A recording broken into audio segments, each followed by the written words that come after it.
கிறிஸ்துவுக்குள் பிரியமானவர்களே, கர்த்தரும் இரட்சகருமாய் இயேசு கிறிஸ்துவின் ஈடிய நாமத்தினாலே உங்கள் யாவருக்கும் என் அன்பின் வாழ்த்துக்களை தெரிவித்துக் கொள்கிறேன்.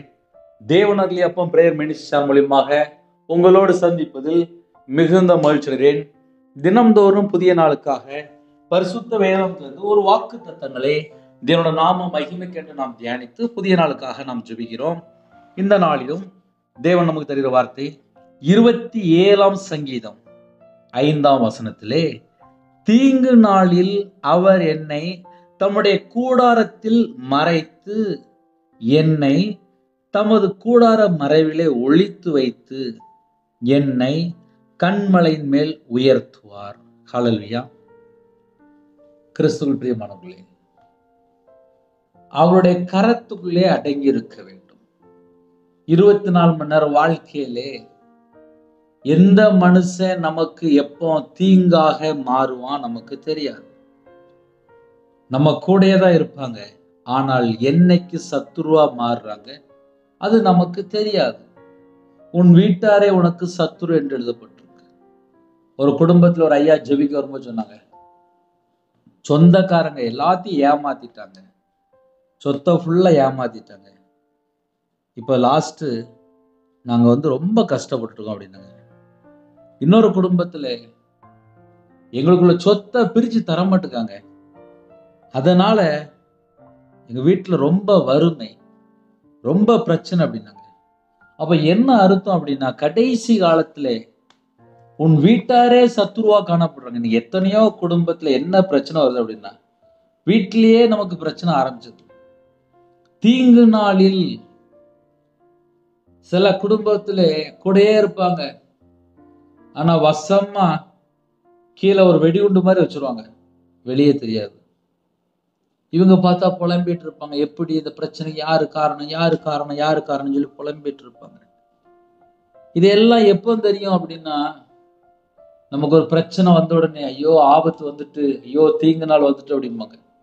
அந்த மாதிரி சூழல் தெரியும், இவங்கதான் காரணமா அப்படின்னு சொல்லி தெரியும். என் வாழ்க்கையில என் கூடயே ஒரு மனுஷன் இருந்தார். வியாபாரத்துல இருக்கும்போது நான் அந்த மனுஷனுக்கு ஏகப்பட்ட உதவி பண்ணிக்கிட்டே இருந்தேன். 1 வருஷம் இல்லை, 2 வருஷம் இல்லை, கிட்டத்தட்ட ஒரு 14 வருஷம் பண்ணியிருக்கேன். 13 வருஷத்துல 14 வருஷம் வியாபாரத்துல இருக்கும்போது அவங்களுக்கு ஹெல்ப் பண்ணுவேன். அதுக்கப்புறம் மாந்திரியத்துல கஷ்டப்படும் போது 13 லட்சம் அந்த மனுஷன்ட்டு போயிருக்கு. லாஸ்ட் மாந்திரியம் யாரு பண்ணான்னு சொல்லி பார்த்தா அந்த மனுஷன் தான் பண்ணியிருக்கேன். அதனால என்னுடைய வீடு வித்து நான் பல லட்சங்கள் நஷ்டப்பட்டு வெளியில வந்தேன். ஆனா தீங்கு நாள்ல அவர் என்னை தம்முடைய கூடாரத்தில் ஒளித்து வைத்து பாதுகாத்தார். தொடர்ந்து மாந்திரிகம் பண்ணிட்டே இருந்தாங்க. எனக்கு என்ன செய்யன்னே தெரியல, எனக்கு என்ன செய்யன்னே தெரியல. நானும் ஒரு வியாபாரி, கையில பைபிள் எடுத்து வாசல எனக்கு பழக்கம் இல்லை, ஜெபம் பண்ணி பழக்கம் இல்லை, ஞாயிற்றுக்கிழமை சர்ச்சுக்கு போவேன், அவ்வளவுதான். ரட்சிக்கப்பட்ட அனுபவம் இல்லை, பரிசுத்தாவை பெற்றுக்கொண்ட அனுபவம் இல்லை, இயேசு எப்படிப்பட்டவர் தெரியாது, ரட்சிப்பினாலே அர்த்தம் என்னன்னு தெரியாது, விக்கிர வழிபாடுனா அர்த்தம் என்னன்னு தெரியாது, எதுவுமே தெரியாது. நான் வியாபாரத்துல இருந்து ஒரு நபர். ஆனால் வாழ்க்கையிலே நஷ்டம் நஷ்டம், நிந்தைகள், அவமானங்கள், கஷ்டம், கேவலம் எல்லாம் ஒரே நேரத்துல வந்துச்சு. அது எனக்கு தீங்கு நாளா இருந்துச்சு. அந்த மாதிரி சூழ்நிலை கண்ணீரோடு வாழ்ந்துட்டு இருந்தேன். நான் சொல்ல போனா 2015 2016 அவர் என்னை தம்முடைய கூடாரத்தில் மறைத்து. இன்னைக்கு 2024 உங்க முன்பாக நான் உயிரோட இருக்கிறேன்னா அதுக்கு காரணம் இயேசு கிறிஸ்து. ஹல்லேலூயா. அவர் எனக்கு கிருபையாக ஜீவனை கட்டளையிட்டு உங்க முன்பாக நிப்பாட்டி இருக்கிறார், அவ்வளவுதான்.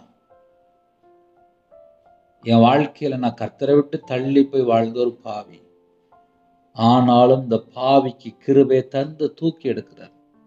தீங்கு நாளில் தொடர்ந்து மாந்திரிகம் பண்ணிட்டே இருக்கிறான்ப்பா. லாஸ்ட் 2020 ஒரு நாள் தூக்கு போட்டு செத்து விட்டான், அவ்வளவுதான், முடிஞ்சது. இந்த எத்தனையோ குடும்பத்துல மாந்திரியம் பண்ணிட்டே இருக்கிறாங்க, தொடர்ந்து தேவையில்லாத காரியங்கள் பண்ணிட்டே இருப்பாங்க. கர்த்தர் மட்டும்தான் நமக்காக யுத்தம் செய்வார்.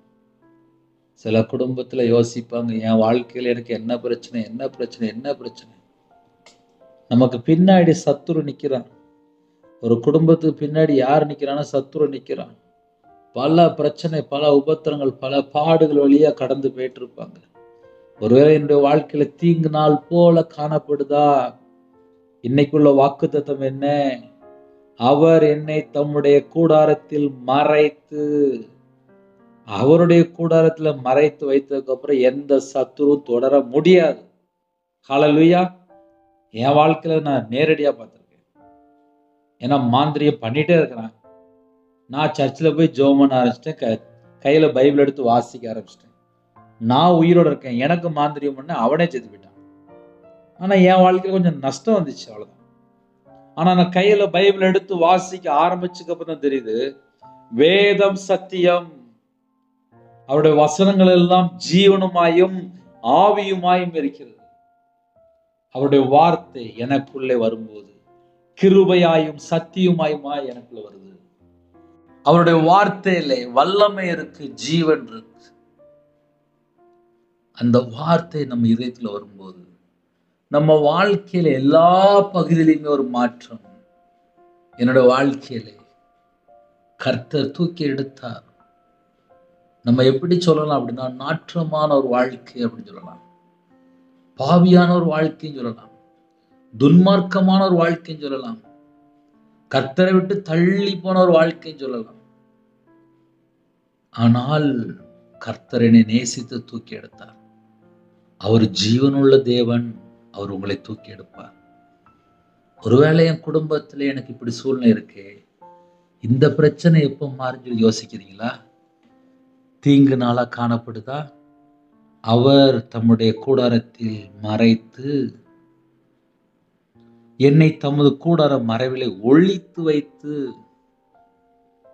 அவருடைய கூடாரத்துல உள்ள போனதுக்கு அப்புறம் யாரும் எட்டி கூட பார்க்க முடியாது. ஏன்னா அவரு மறைச்சு வச்சிருப்பாரு. சத்துரு போராடிட்டே இருக்கிறானா, அவருடைய கூடாரத்துல மறைத்து வைக்கும் போது எந்த சத்துரும் தொடர முடியாது. என்னை கண்மலையின் மேல் உயர்த்துவார். அந்த நம்பிக்கை நமக்குள்ள இருக்கு. என்னை பத்திரமா பாதுகாக்கிறாருப்பா. என்னை உயர்த்தறதுக்கு ஒரு நாள் வச்சிருக்கிறாரு. அந்த நாளுக்காக நான் ஆயத்தமா இருக்கேன். என்னை அவர் தூக்கி எடுப்பார். அந்த நம்பிக்கை மட்டும் நமக்கு இருந்தா போதும். நம்ம வாழ்க்கையில் நம்ம எந்த சூழ்நிலையும் சரி, நம்மளை தூக்கி எடுத்துருவார். ஹல்லேலூயா. ஒருவேளை இன்னைக்கு தேதியிலே யாரெல்லாம் இந்த செய்தி கேட்குறீங்களோ, உங்க குடும்பத்திலே எந்த மாதிரி சூழ்நிலை தேவனுக்கு தெரியும். அவர் மறைத்து வைத்து பாதுகாத்துக் கொள்வார். ஏற்ற வேலை வரும்போது கண்மலை மேல் உங்களை உயர்த்துவார். அவருடைய கரத்தில் அர்ப்பணிப்போமா? கண்களை மூடி நாம் ஜெபம் செய்வோம். கிருபை மகிமை அந்த பரிசுத்தம் உள்ள நல்ல தகப்பனே, உம்மை நன்றியோடு துதிக்கிறோம், சொல்கிறோம்ப்பா. இந்த நாளை காண செய்த கிருபைக்காக நன்றி நன்றி நன்றி நன்றி. உங்க பிள்ளைகளோட வாழ்க்கையில சகல காரியத்திலும் பாதுகாத்துக் கொள்ளுங்க. உங்க பாதத்தில் அர்ப்பணிக்கிறோம். இந்த நாளிலே யாரெல்லாம் தாழ்த்துறவங்களோ கண்மலை மேல் உயர்த்தி வைத்து ஆசிரியப்பா. உம்முடைய செட்டைகளுக்குள்ளே மூடி மறைத்து பாதுகாத்துக் கொள்ளுங்க. யாரெல்லாம் இணைந்திருக்காங்களோ அவங்களுடைய எல்லா சூழ்நிலையும் மாற்றி ஆசிரியங்க. உம்முடைய பாதத்தில் அர்ப்பணிக்கிறோம். பரிசுத்தாவில நிரப்புங்க, அக்னி அபிஷேகம் நிரப்புங்க. ஆவிக்குரிய 9 கனிகளினாலும், ஆவிக்குரிய 9 வரலாலும், கிருபையின் வரலாலும், ஞான வரலாலும், தீர்க்க தரிசனம் வரலாலும் நிரப்புங்கப்பா.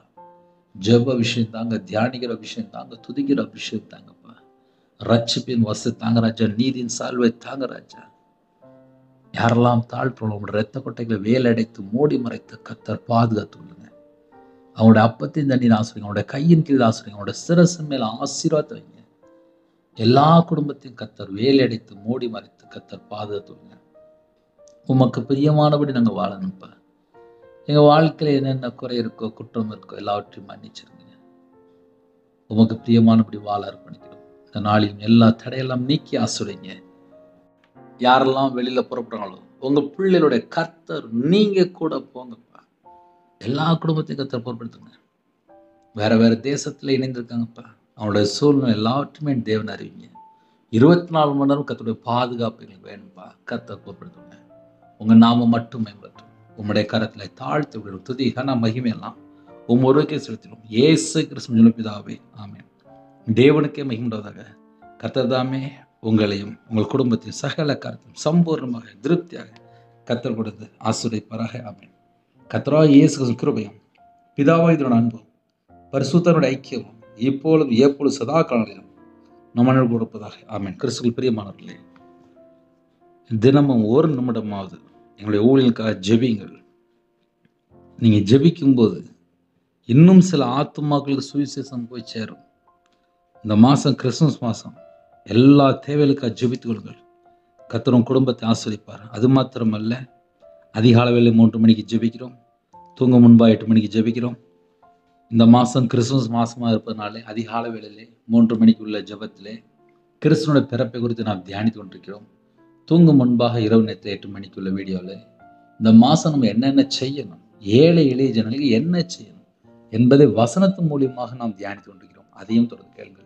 கர்த்தர் உங்களையும் உங்கள் குடும்பத்தையும் சகல காத்திலும் சம்பூர்ணமாக திருப்தியாக கர்த்தர் கொடுத்து ஆசீர்வதிப்பாராக. ஆமென். God bless you. Thanks for watching. Please subscribe our channel. Click the like and share. Click the bell. God bless you.